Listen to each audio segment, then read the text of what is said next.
Welcome to Let the Quran Speak. I'm Aisha, your host. We've had conversations about how Muslims approach marriage, but what about after marriage? How does Islam view this relationship and related rights of the husband and wife? Where do in-laws come in? Let's explore these questions and more with none other than Dr. Shabir Ally. Welcome to the show, Dr. Shabir. My pleasure to be on. So we're talking about marriage in Islam. So beginning with the basics, does one spouse have rights over, have preferential treatment over the other in terms of from a gender perspective? In the Quran, what we see basically is that there is an equality between the spouses. There is one verse in the Quran which gives rise to a discussion about, what privileges the husband may have over the wife, because it says, وَلَهُنَّ مِثْلُ الَّذِي عَلَيْهِنَّ بِالْمَعْرُوفِ. The women in marriage will have similar rights to the obligations that are due upon them according to what is customarily known. And then it continues to say, وَلِلرِّجَالِ عَلَيْهِنَّ دَرَجَةٌ, and the men have a degree over them. So this presents a puzzle. Imam al-Tabari, the great commentator on the Quran, said that the two statements seem to be in some tension with each other, because if she has equal rights, then how could the husband have a degree over her? So this was not so very clear. Initially it presents a puzzle. So what's the answer to this puzzle? The answer is not entirely clear, but one suggestion may be that in that traditional society, that was the nature of things. Whereas in fact, the desire of God is that the men and women should be equal in the relationship, but the status quo at the time was such that men do enjoy a certain degree of latitude over their wives. Is there anything in the Quran, or I guess this has been an understanding rather, that are there set roles and responsibilities of the husband and the wife that from an Islamic perspective must be adhered to? Yeah, generally the classical scholars would say that the woman in a marriage has the right to her own property. She keeps her own name after marriage. She has a right to separate living quarters and to privacy. She has a right to maintenance. Now we're thinking in that traditional society where men were usually the breadwinners. So the men were responsible for looking after the women folk, and including and especially their wives.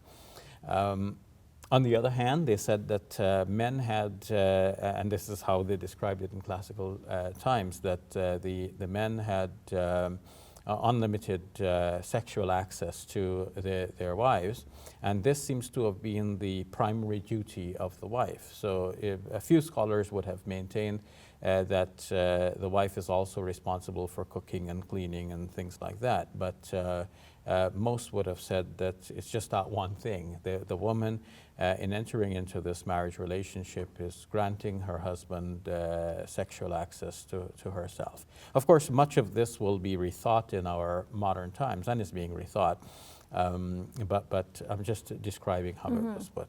So what about today, thinking about it within today's context, where in a lot of situations the husband and the wife are breadwinners? How do you sort of approach it from that perspective then? Well, a lot of this is new, and much more thinking has to be done. We have classical books which have framed the details of our laws as they are widely known, and many of our Muslim leaders are still trained in that traditional context, in which this is what they have learned, and this is what they had to reproduce on an exam, and this is what they know, so when they speak it comes out. A lot of this sort of classical way of thinking of things, and very little adjustment has been made for this modern reality in which women are much more into the workforce, and in many cases women are equally breadwinners along with their husbands, and in fact there might be cases where the woman earns more than her husband. Yeah, that's true and common, I think, in a lot of situations these days. And I'm going to get into a topic I think that might get a little contentious. What about in some situations where a couple may choose either to save up money, or there's an expectation or agreement between the son and the parents that once he gets married, that his wife has to live with them. So there's a co-living arrangement with the in-laws. So what are sort of, I guess, some Islamic guidelines to help around this? Yeah, well, what I've learned from common experience among Muslims is that situations like this hardly work out for the better, in that when the spouse moves into the house along with one's parents, a friction is almost inevitable. And the best living arrangement seems to be that the couple gets married and lives separately. And of course, they don't live too far away if they can help it, so that there are regular visitations and so on. But to live together is fraught with difficulties and the potential for quarrels and tensions within the family. So in the case that you're describing, where there is some kind of an agreement between parents and child, okay, when you marry, you're going to bring your spouse here and live all together. I'm not sure that this is a reasonable expectation or a reasonable agreement to impose on one's children. I would advise Muslim parents to give the latitude to their children to get married and move out of the house. Here's the nest. You're welcome to come back anytime, but if we expect that you will get married and actually go fend for yourself, take on responsibility for your own dwelling, and do pay some attention to us, because that is the responsibility of a child towards his or her parents anyhow. And we would like you to recognize that. What if a parent watching this says, well, that child technically does have rights over me and has to take care of me when I'm in old age, and that's the best way to do it? What do you say then? Well, this is something that I don't find described in the classical texts of the Islamic faith. I have here a paper from the website peacepropagation.com.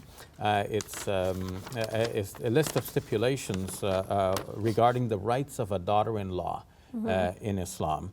And some of these stipulations are right on target with your question about whether the woman in a marriage has right to separate living quarters.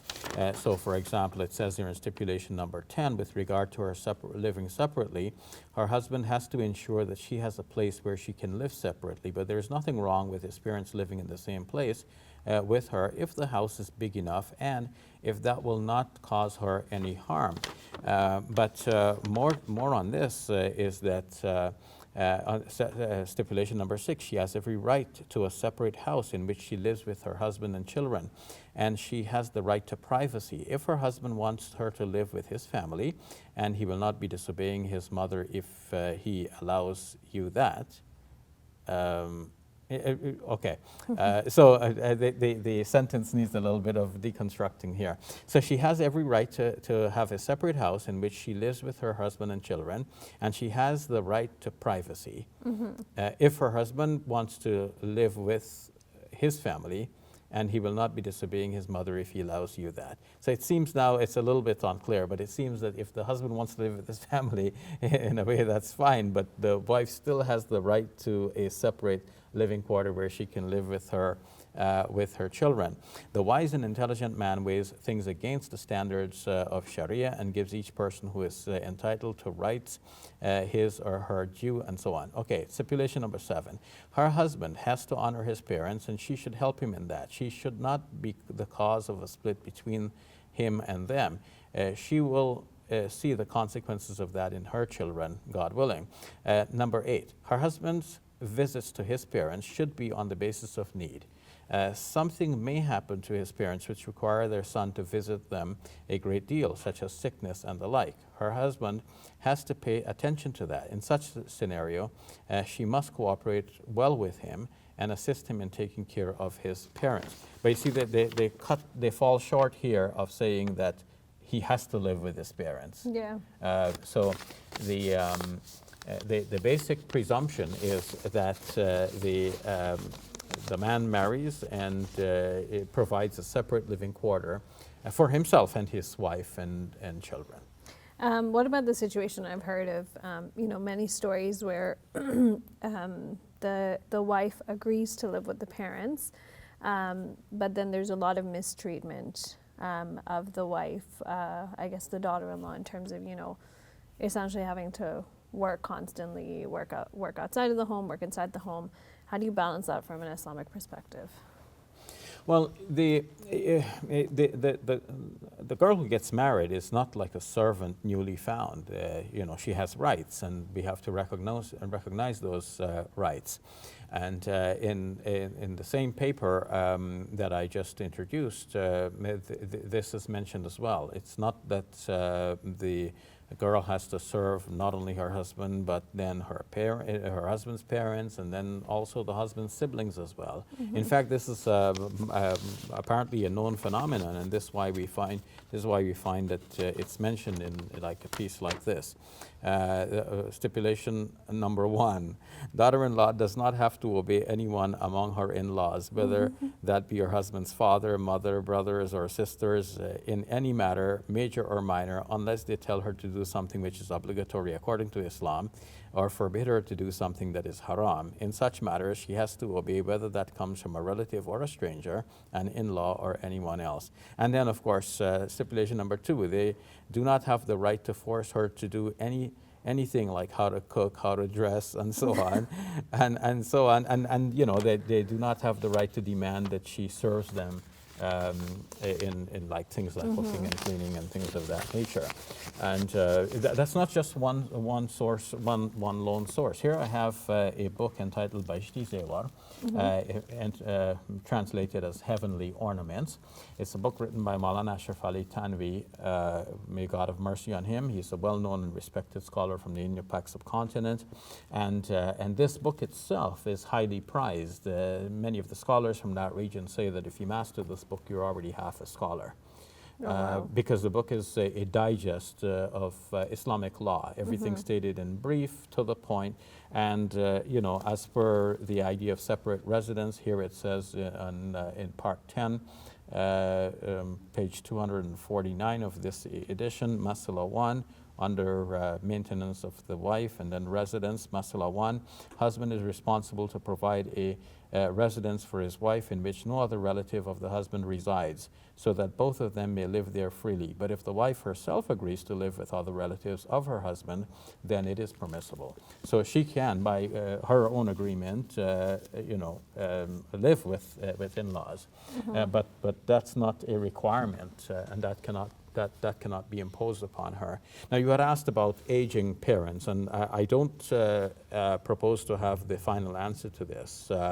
In modern times, of course, there are more facilities available for aging parents to live a fairly independent life and to manage on their own with help, visits from nurses mm-hmm. and caretakers, care providers, and so on.